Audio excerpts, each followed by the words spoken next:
Israel ಸದಾ ದಾಳಿ ಆಗ್ತಾ ಇದೆ. ಒಂದು ಕಡೆಯಲ್ಲಿ ದಾಳಿ, ಪ್ರತಿ ದಾಳಿ, ಡ್ರೋನ್ ದಾಳಿ ಆಯಿತು, ಮಿಸೈಲ್ ದಾಳಿ ಆಯಿತು. ಇಸ್ರೇಲ್ ಮಾಡಿರುವಂತಹ ಆ ಒಂದು ಅಟ್ಯಾಕ್ ಅಂತಿಂತದ್ದಲ್ಲ. Guarantee guarantee guarantee. ಇದು ಗ್ಯಾರಂಟಿ ನ್ಯೂಸ್, ಸುದ್ದಿ ಖಚಿತ, ನ್ಯಾಯ ನಿಶ್ಚಿತ. ನಮಸ್ತೆ ವೀಕ್ಷಕರೇ, ನಾನು ಅಖಿಲೇಶ್ ದಬ್ಬೆಕಟ್ಟೆ. ಮಧ್ಯಪ್ರಾಚ್ಯ ರಾಷ್ಟ್ರಗಳಲ್ಲಿ ಮತ್ತೆ ಯುದ್ಧದ ಕಾರ್ಮೋಡ ಆವರಿಸ್ಬಿಟ್ಟಿದೆ ನೋಡಿ. ನೀವು ಇಸ್ರೇಲ್ ಬಗ್ಗೆ ಕೇಳಿರ್ತೀರಿ, ಸದಾ ದಾಳಿ ಆಗ್ತಾ ಇದೆ. ಒಂದು ಕಡೆಯಲ್ಲಿ ದಾಳಿ, ಪ್ರತಿ ದಾಳಿ, ಸದಾ ಡ್ರೋನ್ ದಾಳಿ ಆಯ್ತು, ಮಿಸೈಲ್ ದಾಳಿ ಆಯ್ತು, ವೈಮಾನಿಕ ದಾಳಿಗಳಿಗೆ ಸುದ್ದಿಯಲ್ಲಿರುತ್ತೆ. ಇನ್ನು ಚಿತ್ರ ವಿಚಿತ್ರವಾಗಿರುವಂತ ದಾಳಿ ಮಾಡಿ ಸದಾ ಆ ಆರ್ಭಟಗಳಿತ್ತು. ಆದರೆ ಈ ಬಾರಿ ಇಸ್ರೇಲ್ ಮಾಡಿರುವಂತಹ ಆ ಒಂದು ಅಟ್ಯಾಕ್ ಅಂತಿಂತದ್ದಲ್ಲ.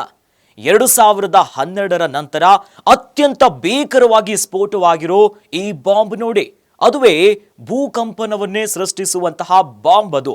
ಹಾಗಾದ್ರೆ ಏನಿದು ಕಥೆ ಅಂತೀರಾ? ಇದರ ಕಂಪ್ಲೀಟ್ ಡೀಟೇಲ್ಸ್ ಅನ್ನ ಎಕ್ಸ್ಪ್ಲೇನ್ ಮಾಡ್ತಾ ಹೋಗ್ತೀನಿ. ಮಧ್ಯಪ್ರಾಚ್ಯ ರಾಷ್ಟ್ರಗಳಲ್ಲಿ ಮತ್ತೆ ಯುದ್ಧದ ಕಾರ್ಮೋಡ ದಟ್ಟವಾಗಿ ಆವರಿಸಿದೆ.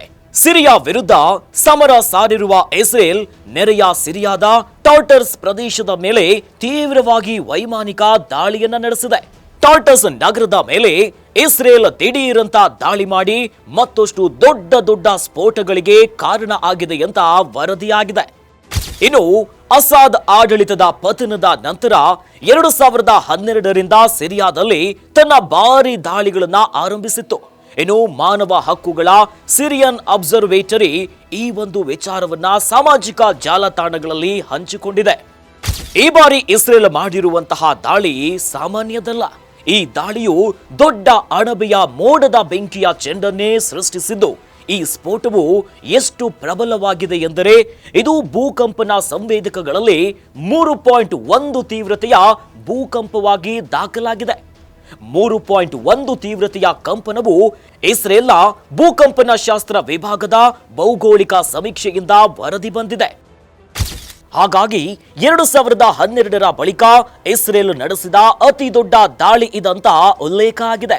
ಆದ್ರೆ ಈ ಬಗ್ಗೆ ಇಸ್ರೇಲ್ ಸೇನೆ ಯಾವುದೇ ಪ್ರತಿಕ್ರಿಯೆಯನ್ನ ನೀಡಿಲ್ಲ. ಈಗಾಗಲೇ ಇಸ್ರೇಲ್ ತನ್ನ ಗಡಿಗೆ ಹೊಂದಿಕೊಂಡಿರುವ ಸಿರಿಯಾದ ಪ್ರದೇಶವನ್ನ, ಅದುವೇ ಬಫರ್ ವಲಯ, ಈ ಪ್ರದೇಶವನ್ನ ವಶಪಡಿಸಿಕೊಂಡಿದೆ. 1974ರ ಕದನ ವಿರಾಮ ಒಪ್ಪಂದವನ್ನ ಇಸ್ರೇಲ್ ಉಲ್ಲಂಘಿಸಿದೆ ಅಂತ ಆರೋಪ ಕೇಳಿಬಂದಿದೆ. ಆದರೆ ಇಸ್ರೇಲ್ ಈಗಾಗಲೇ ಬಫರ್ ವಲಯವನ್ನ ದಾಟಿ ಮುನ್ನುಗ್ಗುವುದರ ಜೊತೆಯಲ್ಲಿ ಗೋಲನ್ ಹೈಟ್ಸ್ ಪ್ರದೇಶದಲ್ಲಿ ಹೆಚ್ಚಿನ ಸೇನೆಯನ್ನ ನಿಯೋಜಿಸಿರುವುದಕ್ಕೆ ಸಿರಿಯಾದ ಮಧ್ಯಂತರ ಸರ್ಕಾರವು ವಿಶ್ವಸಂಸ್ಥೆಯ ಭದ್ರತಾ ಮಂಡಳಿಗೆ ಈಗಾಗಲೇ ದೂರನ್ನ ನೀಡಿದೆ. ಒಟ್ಟಲ್ಲಿ ಮತ್ತೆ ಮಧ್ಯಪ್ರಾಚ್ಯ ರಾಷ್ಟ್ರಗಳಲ್ಲಿ ಯುದ್ಧದ ಕಾರ್ಮಾಡವೇ ಆವರಿಸಿಬಿಟ್ಟಿದೆ. ನೋಡಿದ್ರಲ್ಲ ವೀಕ್ಷಕರೇ, 2012ರ ಬಳಿಕ ಇದೇ ನೋಡಿ ಮೊದಲ ಬಾರಿಗೆ ಇಸ್ರೇಲ್ ಮಾಡಿರುವಂತಹ ಅತ್ಯಂತ ಭೀಕರವಾಗಿರುವಂತಹ ದಾಳಿಯಾಗಿ ವರದಿಯಾಗಿದೆ.